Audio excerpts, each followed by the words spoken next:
I won't name names, who have also had that. Everyone's in awe that he's even walking. And for him to be on the sideline, standing the entire time, he's a freakazoid. He's a freakazoid. He's not a human. He's Aaron. Tedy, talk to me. You know how fired up I'd be if I were on the Jets team and I see Aaron Rodgers not only standing on the sideline but throwing a football. It's like I'm thinking that he's coming back. Because usually when you're out, supposedly, for an entire season, it's really not something you want to do is be around the team because you don't feel like a part of it because you're not going to be there the whole season. So, but that is a morale boost that everyone sees, and now everyone's thinking or going up to Aaron saying, when? Are you coming? Is it possible? And it's just bringing him life. Yeah, and look, this guy's affected this team. Yes. And he played for 4 plays. Yes. But the impact, he's already had a huge impact. This way here, but I will say this, to me, oh, hell no. Put a big, huge bubble around the guy. Don't let him get touched or whatever, but here he is already. We got to change our thinking, Dan, right? I mean, in terms of rehabilitation, what are we doing here? 36 days ago, their season was done. You know, when it comes to, the actual goal, and that was the night of 9/11 when he ruptured the Achilles. It just doesn't feel that way anymore. One, because the way that he's looking. Two, because the way that they're playing. You know, 36 days ago, it was maybe they can make the playoffs. The season's not over. But being realistically, the Super Bowl is out of kind of the conversation now. Watching him be on the field, this team's 3-3. You thought at best they'd be 2-4 with Aaron Rodgers, and you were like, we'll be okay. I would have lived with 2-4 with him. They're 3-3 going into the bye. Yep. The young quarterback's playing good enough. The defense is playing as good as advertised. And Aaron Rodgers looks like, well, if he did that in 36 days, what is he going to look like 36 I just don't know how this days is from now? possible. Yeah. How is this possible? I mean, we hear Achilles. We hear Achilles at boom, see you next year.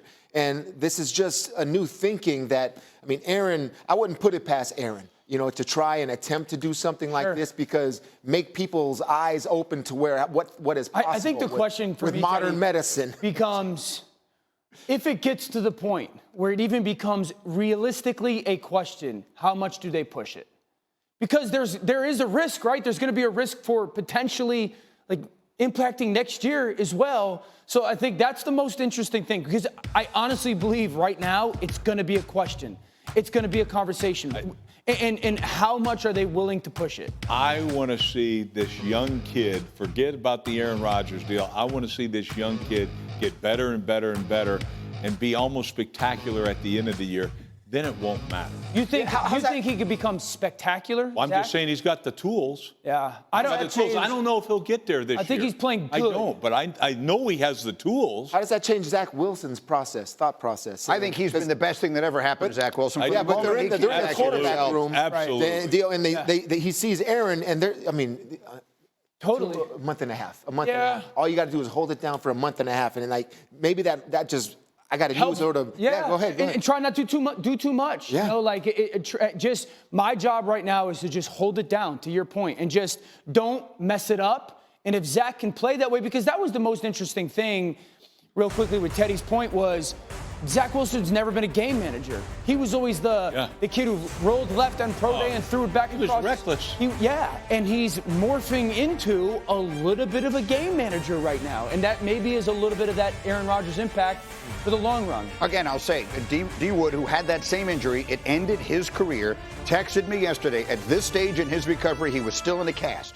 And there's Rodgers walking around without crutches, throwing a football on the field, on the sideline all game. Again, everyone keep telling me I'm crazy. Keep making fun of me. I'm telling you right now, he's coming back this year. All of the guys who were still remaining, Mercury Morris and Bob Greasy and all those guys, pop that champagne, fellas, and enjoy it. There will be no unbeaten team in the NFL. I'm sorry, Tedy. I don't mean to bring up bad memories for you. As Tedy started shaking, sitting over here next to me. But what do we say about these Cleveland Browns? And they knocked the 49ers from the ranks of the unbeaten, and the formula pretty similar to what we've talked about with the Jets. Yeah, absolutely. Who is the best defense in the National Football League?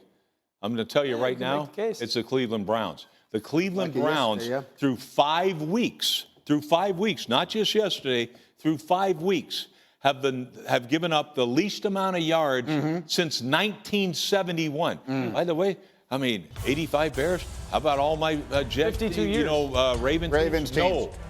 This team right here. Yeah. And why? Because of Jim Schwartz. They don't just have an average coordinator. They brought in an outstanding coordinator. Yeah. And the difference right now is instead of having the team made up of a bunch of individuals playing like individuals, even though very talented, they're now playing like a unit. They're taking the unit pride. Yeah. That's all on Jim Schwartz. Cleveland is absolutely a contender in the AFC, and it's because of that defense, the physical nature that they play with, the speed that they play with, the man coverage that they can play. I haven't seen many teams change the line of scrimmage against San Francisco the way this Cleveland defensive line changed the line of scrimmage against San Francisco. Look where the line of scrimmage is. It's at, what, the 37 and a half? Ball gets snapped. Rex, Teddy, you guys know this. Look at the difference. That is a now new line of scrimmage, 2 yards in the backfield. McCaffrey is only able to get a yard or two. Ball's going to get snapped at about the 41-yard line. This is 2nd and 1. You talk about creating a new line of scrimmage and the verticality that this defensive line in second level plays with. This is a dominant performance. Ball going to get snapped at the 49. Look at the new line of scrimmage get created. Those guys are at the 45-yard line. I mean, they played in San Francisco's backfield on a consistent level. That defensive line doing that and the ability to play man coverage. George Kittle had 1 catch for 1 yard. Now, don't I know? Yeah, it? you can tell the plan. Yeah, the plan was penetration and disrupt the timing with the receivers, with the great cornerbacks they have. And a lot of teams are, all we have to do is get up the field against this zone running scheme and get penetration and then make them cut, and then all of a sudden the play is over with. You just don't have the players to do that. The Cleveland Browns do. Jeremiah Owusu-Koramoah, JOK, is also another linebacker that's having a great season. But where was the 49ers defense in all of this? Because, okay, we've got a backup quarterback. They bring in P.J. Walker off the practice squad. They're going to try to run the football. They still were able to run for 160 yards against a defense that's given up 64 yards rushing per game. So P.J. Walker comes in and they run the football, and all of a sudden he's looking like the starting quarterback of the Cleveland Browns, and the 49ers defense looks like they can't play football. So we had 2 great defenses on the field, but only one showed up. You made the point to me that every great team has to find a way to win a game ugly, and they didn't do it. This was the thing, though. With all of Brock Purdy's struggles, with all the San Francisco 49ers defensive struggles,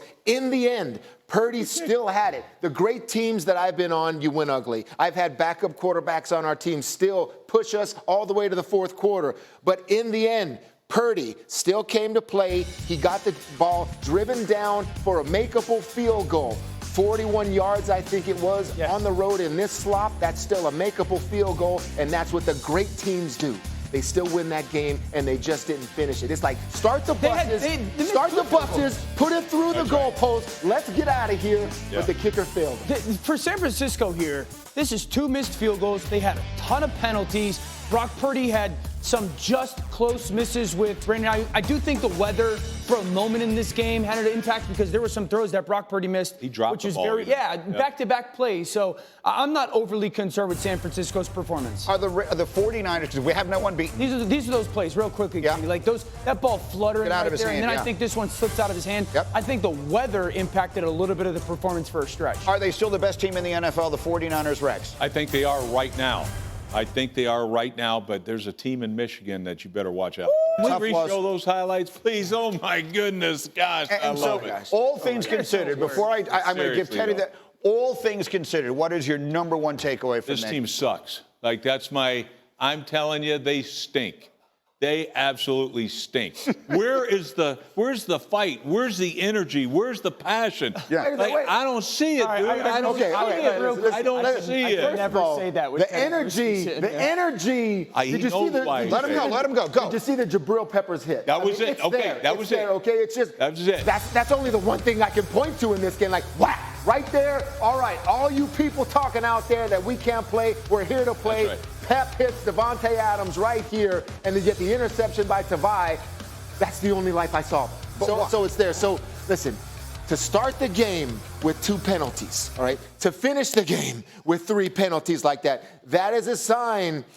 And then Bill isn't reaching these guys. Okay, there was a clip of the audio a few years ago where Bill says, I just can't get these guys to play the way I want to play. I think it was some doc or something early on, and that's when Brady was still there. I feel that same way with this team. Now, it's just a different team now. I mean, but But still, him not being able to get them to focus at the start of a game with those penalties at the end, and then still in a situation like this, Max, sure, you think he stinks, but look at this throw right here. It was awesome. Is the game on the line right here? Possibly. Absolutely it is. You got to catch this football. All right, Parker's talking about fingertips after the game. This is the one you have to make. You're 10 yards out of field goal range if you make it. But then this to follow up, you know he's coming.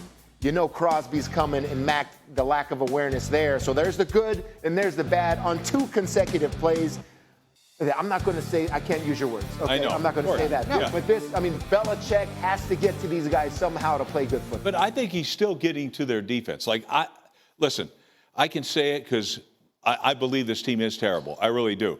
But Belichick is doing a tremendous job, especially on defense. This defense is playing great. They're not the ones not playing with the energy and the passion. It's the other side. I don't see it. You know, we're so used to seeing Edelman out there and all those Brady, Gronk, and all these guys. Even but Jacoby they all play Myers. with that passion. Jacoby Myers is a great example. I saw the passion he was playing with yesterday, but he's on the other side. Like, Jacoby Myers was absolutely fantastic. They don't have that anymore. Look at the effort here. Look at the energy and everything else. Like, he's got it still. Like, could they have used him? Yeah, I think so. Instead, here's a guy. How does this affect your locker room? Yeah, he's the perfect example right here, Rex, of the Patriot way. Okay, right. Undrafted free agent, Jacoby Myers, correct? Yes, sir. Here he comes. You'd expect him not even to make the team, to be a teamer. Comes up through the ranks, ends up being one of your best receivers. Develops. If not the best receivers. He developed in your system, and you let him go. What that does to the locker room players is like, this is a guy you've been asking all of us to do. Do your job, get better every single day, but he didn't get rewarded properly. All right, it was this very similar contract, I believe, to Juju Smith-Schuster. Yes. I don't know the numbers or anything like that. Close. But you bring in Juju, we don't know this guy. He played for another team when we had a guy that we sculpted ourselves out of clay, and you let him go. It's a downer. All I'm saying, that brought down morale. So Jacoby Myers not being there is one of the mistakes I'll point to that were Bill. That's a guy you needed right there. And so just because so many people will want to hear you on this, and I know you talked about it on Sunday Countdown yesterday, but for those who didn't see it, many are wondering if we are seeing the final season of Bill and his incredible run in New England, as accomplished as any coach has ever been anywhere. What is your perspective on it? I think Bill Belichick is considering it, and I also think Robert Kraft is the one that has to start to consider, is it time to move on? Because right now, if they get a top 5 pick, Mr. Kraft have to decide if Bill is the right one to take one of those 3, 4 quarterbacks, whatever it may be, that you can possibly get, and if he wants to start over with Bill. That's Mr. Kraft's decision. That's an owner's responsibility. Bill always talks about doing your job, and that is Mr. Kraft's job to consider. But the wins now, I said this on NFL Countdown, Sunday NFL Countdown yesterday.